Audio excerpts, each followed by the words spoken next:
Welcome to the Q Podcast. Q is about conversation. If we're really concerned about ending poverty, we've got to be more concerned about creating justice. Our cultural products as Christians need to both defy and resonate with the culture. And God's doing amazing things. His church is expanding. His church is growing. It's not what's the purpose of my life, it's what is the purpose that's been assigned. Stay curious, think well, advance good. This is Q.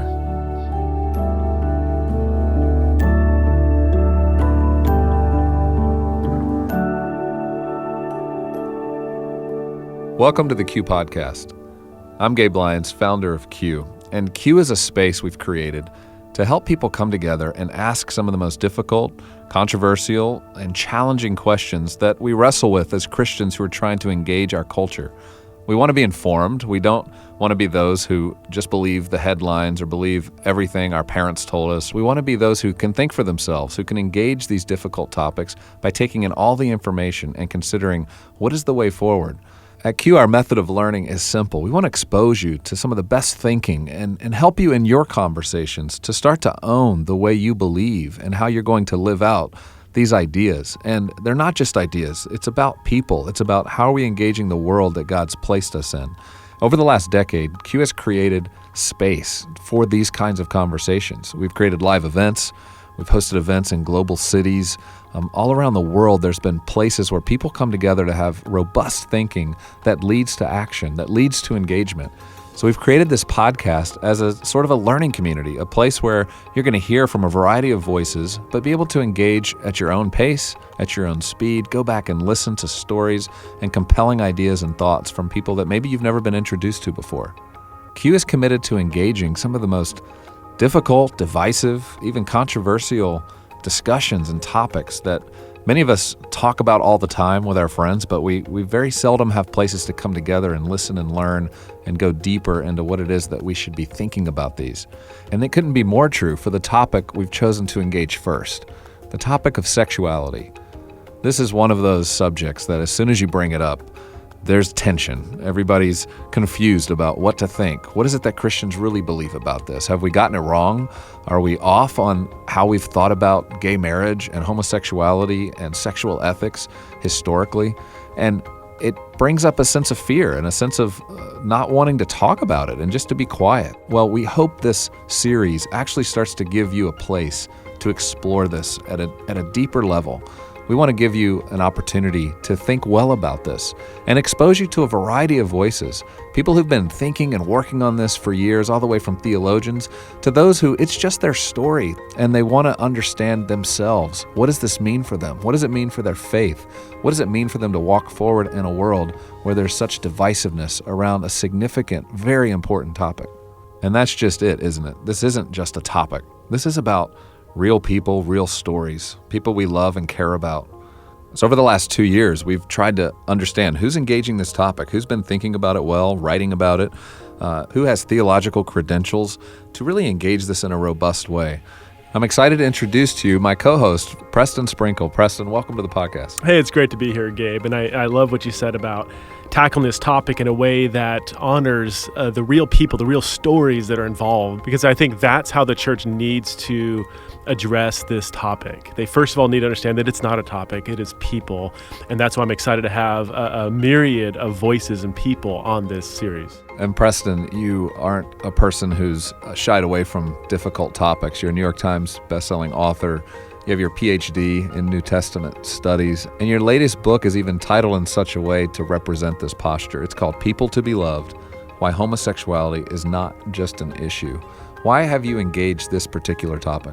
Yeah, I love to write on topics that I guess they could be controversial, but topics are controversial because people care about them. And so I want to address issues that people are interested in thinking through. And obviously, homosexuality is a topic that Christians have been thinking deeply about.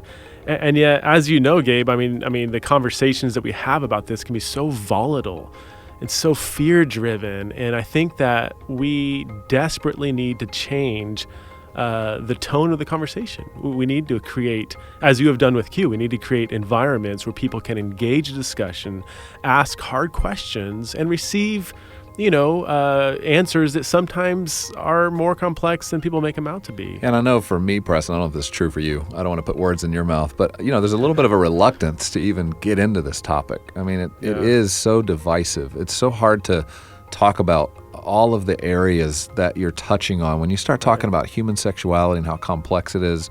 And I think we both have that sensitivity, even as we go throughout this series, that we're going to try to do our best to be careful, to be clear, to not try to say things we don't really know what we're talking about, but to expose people to the best thinking we've come across in several years around these subjects. Yeah, I think people are scared to engage it. I mean, I blog quite a bit about this topic, and I've had a lot of people say, man, I have so many questions, but I'm scared to comment because of the hate and anger and these people that comment. They kind of control the discussion, and which is really sad that they don't have a space where they feel like they can ask a good, honest question for fear that somebody may, scream at them online. Well, for me, this began about 3 years ago. I got an invitation out to Stanford University to have this public conversation with Gene Robinson. And Gene Robinson, was the first Episcopal bishop to be ordained as a gay man. And so the setup was that I was going to come be a voice that could have a conversation with him about the church, about this discussion about gay sexuality, about gay marriage, about how should the church be progressing forward in this new age? How should we be thinking about it? And for me, Preston, that's when I had to sort of step way back, read the books, meet with those who I knew had studied this well, start to understand, and for my own self, really come to some really clear conclusions about how do I think about this? What is the way forward for the church? We know for a new generation, this topic is off the charts important to them. And yet I knew that I didn't know actually what I thought about it. And I needed to go do that discovery process. What I loved about that conversation, Gabe, between you and Gene was that it was a genuine dialogue. Like both of you had your positions, your views, where you came from, but both of you were really listening to each other and trying to understand where each other was coming from. There were times that it became a little intense, but I felt a genuine desire to want to understand where each side, each person is coming from. And I hope that these podcasts can capture that same spirit of a genuine, humble, listening dialogue about a very tough issue.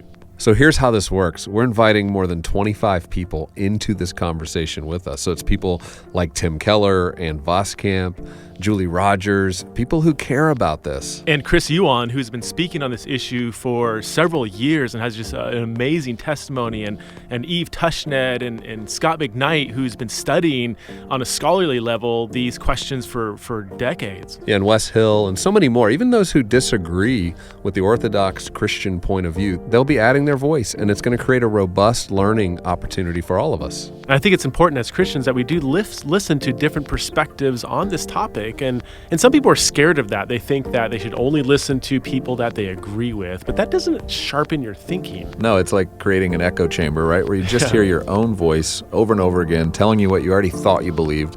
That's not what this is going to be. People are going to hear things that will challenge them. They're not going to be happy about some things you say or I say or that they hear in these stories. And I think that is going to force them to have to think better about this, not just go with cliches, but go with really meaningful thought about how do we engage such a difficult, complex topic.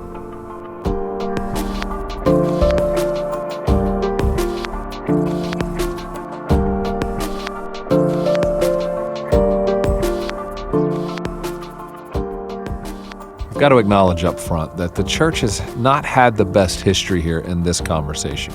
And to avoid that would be to miss out on, I think, the complete context for why we're dealing right now with such vitriol, such disgust, such pain that we see when we get around these conversations and these stories. I think that Christians historically have not had the best posture towards the gay community, and that has really tarnished our reputation and I think hindered our gospel witness. I've heard some of these painful stories, and specifically from leaders in the gay community. I think of Andrew Sullivan, somebody who's become a friend over the last several years and who would be credited with really leading the gay marriage movement from the 80s. I mean, he was the one within the movement that said, we have to go for marriage. It's not enough to just settle for civil unions or for people to like us or for us to be treated well. no, this needs to be enshrined really in what public life looks like for us. Well, even him in our conversations acknowledges that there's this vitriol that's just built up within this community from years of people engaging with the church and feeling like they have been completely persecuted, shunned, chastised, not welcomed, and it's left quite a bitter taste in the mouth of these leaders. Absolutely. It reminds me of my friend Julie Rodgers, who identifies as a lesbian, who is also a Christian, and who lives a celibate life. And she shares about just how much we've dehumanized people in this process. I think it's important for Christians to acknowledge that all of us are broken and all of us are beautiful human beings made in the image of God. And that's true of gay people, that's true of straight people, that's true of every single part of who we are.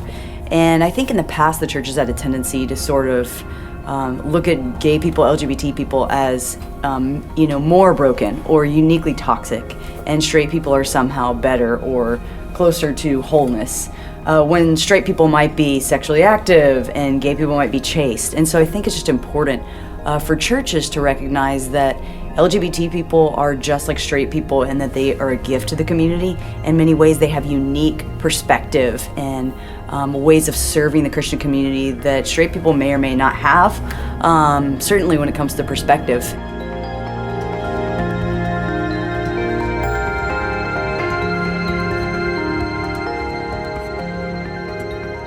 So that posture that Julie's talking about, that she's experienced, as a lesbian, that's an unchristian posture. I mean, there's no reason why Christians should ever dehumanize somebody else, and yet that's the common experience that people who grow up in the gay community, that's the common experience they have towards Christians. In fact, I have this friend Caleb who has a really interesting story. He was raised with a lesbian mother and a gay father. His normal childhood experience was marching in pride parades as a child, and his experience was simply unbelievable. And I remember one time in this one gay pride parade, there were these Christians holding up these signs. They were saying, God hates you, and there's no room for you in the kingdom. And if that wasn't offensive enough, they're spraying water and urine on people. I mean, I remember more than one person screaming, hey, they're spraying urine on us, which I know for some people may be difficult to believe, but especially growing up in the 80s, and, you probably remember that, there was even less of an understanding of people than there is today. And there was really a fear of people that you didn't understand. And so it would usually drive people to do things to try to make a point that were extremely offensive. And when I was watching all this happen, I looked at my mom and I said, Mom, why are they doing this? And I still remember what she said, Preston. It was like yesterday. She said, well, Caleb, they're Christians, and Christians hate gay people. Christians don't like anybody that is not like them. And I was thinking in my head, I never want to be one of those. Never.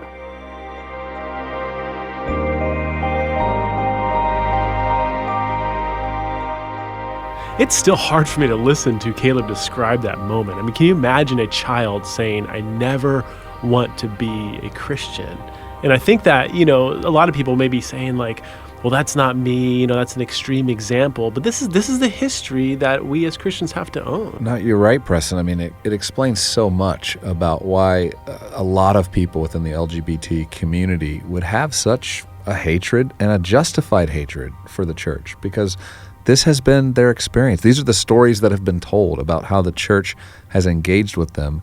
And even though, maybe in the early 80s, you and I were running around in third grade or something and feel like maybe we weren't part of that problem, we are part of that problem. We represent the church today. We represent the group of people that do have to take ownership and responsibility and confess that and apologize for what it is that we've done. Right. And whether or not we have personally done something like that, I mean, this has contributed to the meaning of Christian with so many people in the LGBT community outside of the church.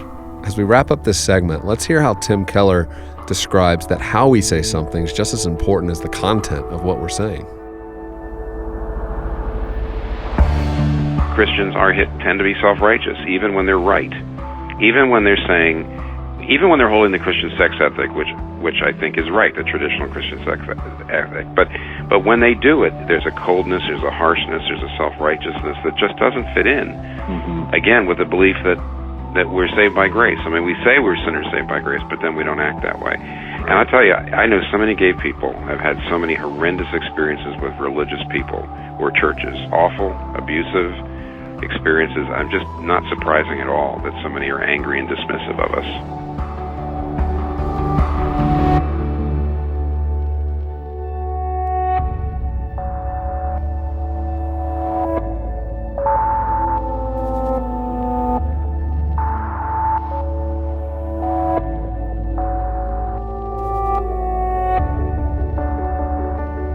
In this last segment, we're going to continue understanding where the church needs to shift, what's too much, what's not enough, and hear from different voices like David Kinnaman from the Barna Group and others who can help us understand the context that we sit in.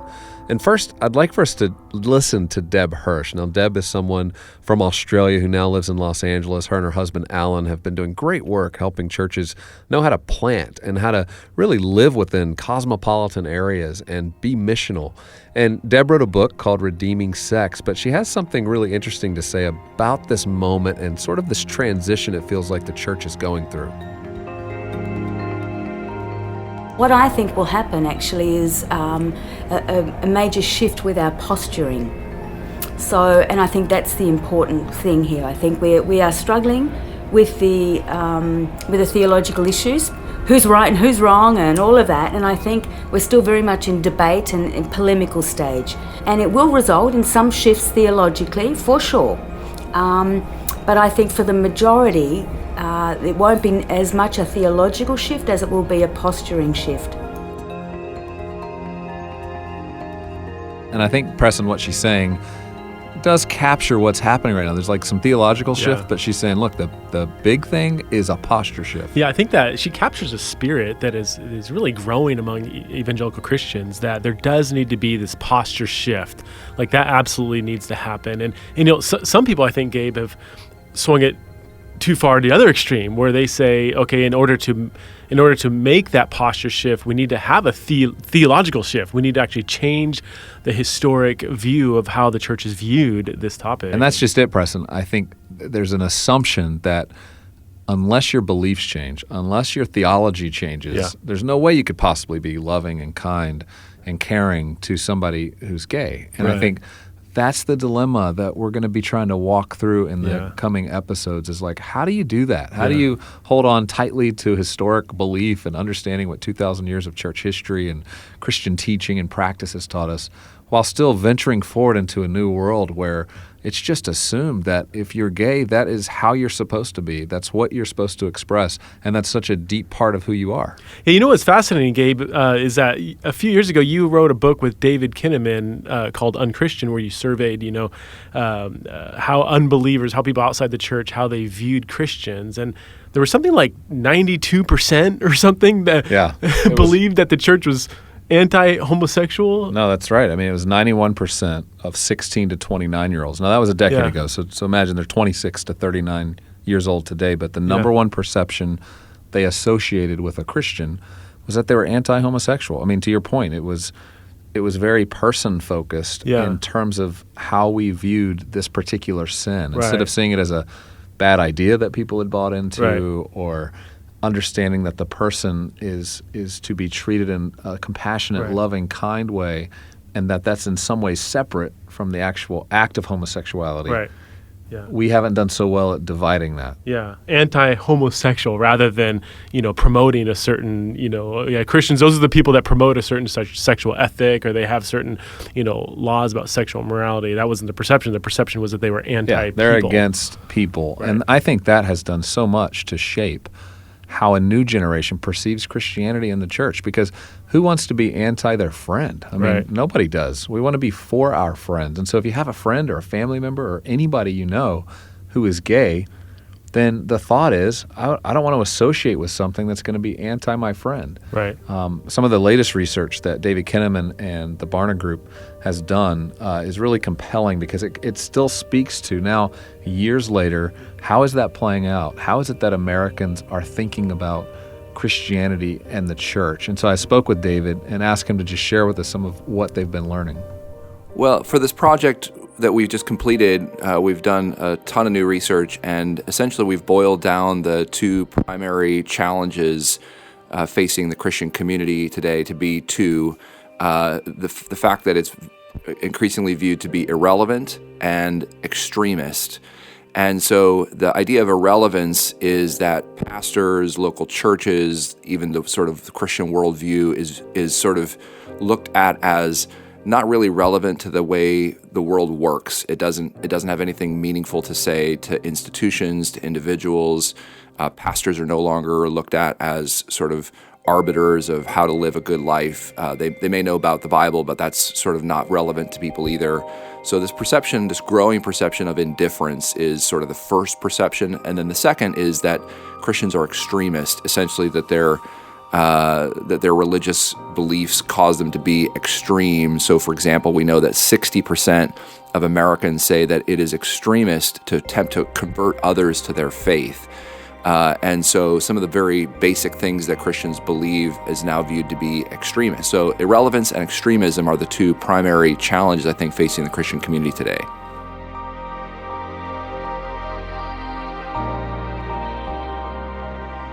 And that's where I think it's interesting, because this idea of extreme is now a term that's being associated with Christians who are holding to these historic Christian views. Right. Extreme. And we're used to hearing the word extreme, but it's usually associated with groups like ISIS or those who are using their religion to harm people. Right. And pretty quickly in the last few years, it's shifted to where if you're pretty much hold on to these old Christian ideas that feel outdated, you're one of them. You're one of those people who are throwing urine on people in Pride Parade. Which is extreme. If you believe those same things, no matter if you've treated anybody poorly, said a bad word about somebody that you disagreed with, you are now a part of that. You are now associated, and you are guilty by association. And that's why I think Christians we need to go out of our way to reverse that posture. That could take years of reversing that perception that Christians have this, super negative, really anti-Jesus vibe about them. We have to go out of our way to be extra loving and extra compassionate and understanding. And that's really going to be the tone, right, for over the next few podcasts. Well, and I think the story of Caleb, your friend, who grew up in those parades, whose mom said that to him, where she just said, look, the Christians are the ones who basically, if you don't agree with them, they hate you. They judge you. They're not the kind of people you want to be with. And I think that posture is now following around a new generation, and they're going, look, I don't want to carry that baggage. Like, I didn't do this. I don't want to be assumed to be connected with people who have been judgmental. And you can understand why younger Christians are saying, look, I'm not interested in taking up this battle. This isn't my fight. And that speaks to why we're doing this podcast series. I mean, this is the dilemma. Nobody wants to be associated with a judgmental, hypocritical, anti-human posture. Like, we know that's wrong, and yet we don't know how to go forward and still hold on to beliefs that many would say are the main reason why people have been anti-homosexual. And so part of where we're going here is to bring clarity, to have voices like the ones we've heard and many more, to speak into this for us, to give us more perspective, more understanding, teach us some things that maybe we've never heard before, or we've only heard little sound bites, but we haven't had a chance to unpack it, go a little deeper into it. And I think that's what's going to happen.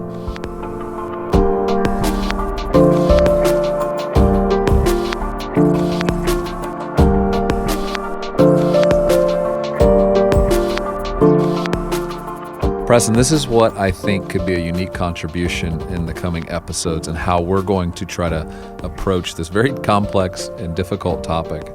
And it's really to give us a lens. And in some ways, I think about it like slow motion. Like, we need to slow this conversation down, because a lot of people are confused. It's sort of foggy for them. I mean, I think of, I've heard like a political journalist ask a pastor before on television, what do you think about gay marriage? And the pastor responds, well, Jesus said this about men and women in marriage. And the political reporters sort of rolling their eyes going, well, what are you talking about? I was asking you about whether you would vote for gay marriage. And of course, I understand for the pastor, they're trying to connect their theology to what their public and political persuasion would be.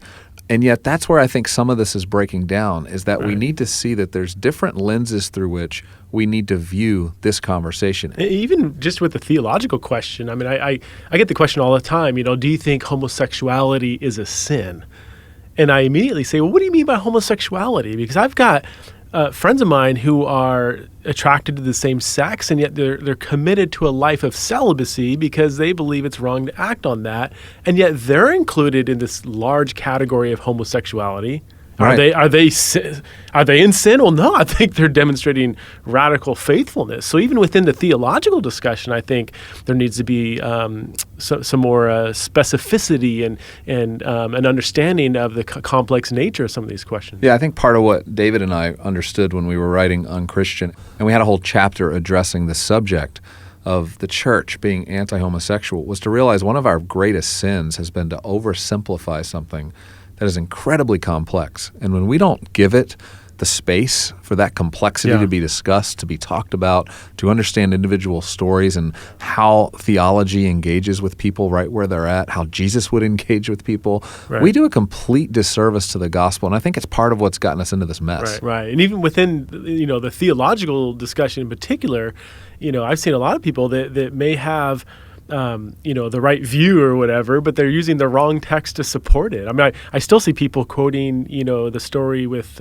Sodom and Gomorrah in Genesis 19 and say, therefore, homosexuality is a sin. It's like, wait a minute, you look at that passage and it's talking about rape. It's talking about sexual violence. It's not talking about, what my gay and lesbian friends are advocating for today. I don't know anybody marching in a parade, advocating for sexual violence. Like, that's just not a thing today. We need to be really, really clear, even with the theological questions. What exactly are we asking? What exactly are we answering? And also, we need better language. We need to know how to talk about this with one another. And so this is where I think this is going to be helpful. Our goal over the next several episodes of this podcast is to really break down a lens through which any Christian who's trying to engage this topic can really think well about it. And there's 5 different points, and I almost think of it as almost like a framework, so you could visually sort of get your head around, like, where are we going with this? The first one is theology, like what we talked about. It's important to know, what does God think about this? Right. How should we as Christians believe? And what is that rooted in? What is it grounded in?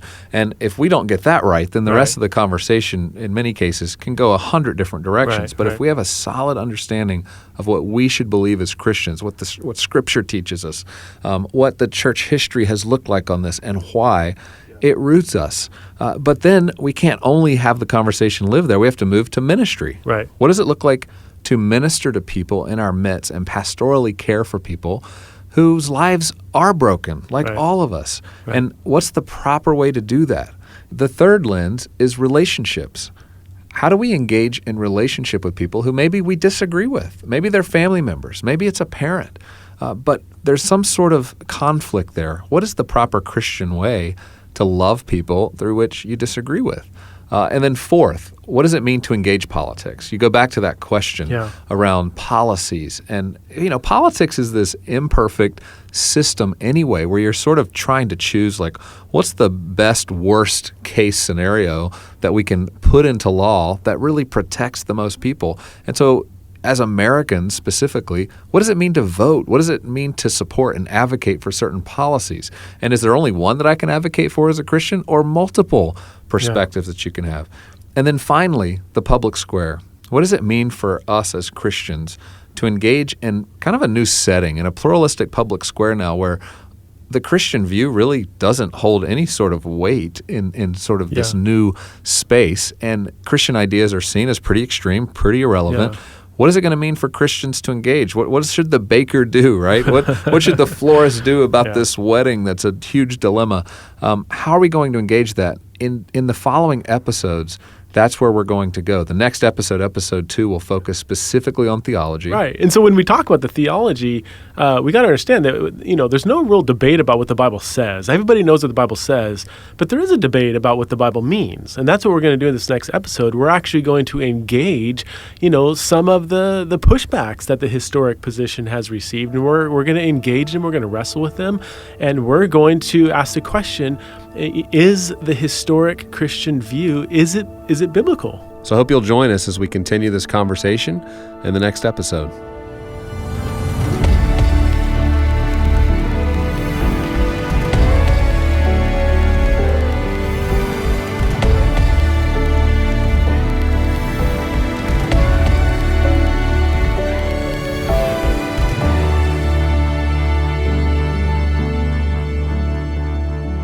Hey, this is Gabe, and I want to invite you to join me at Q Denver, April 21st to 23rd, where we're going to take on some of the most difficult topics Christians are having to think about for the year ahead. From the election taking place in 2016, to the legalization of marijuana, to discussions about euthanasia, to the surveillance state that we now live in, terrorism, gun control. All of the hot topics that you're hearing about in the news and in our culture, Q will do our best to address and provide multiple experiences where you get out into the beautiful city of Denver, as well as learn alongside other peers who are trying to consider and grapple with these difficult topics. I hope you'll join us there.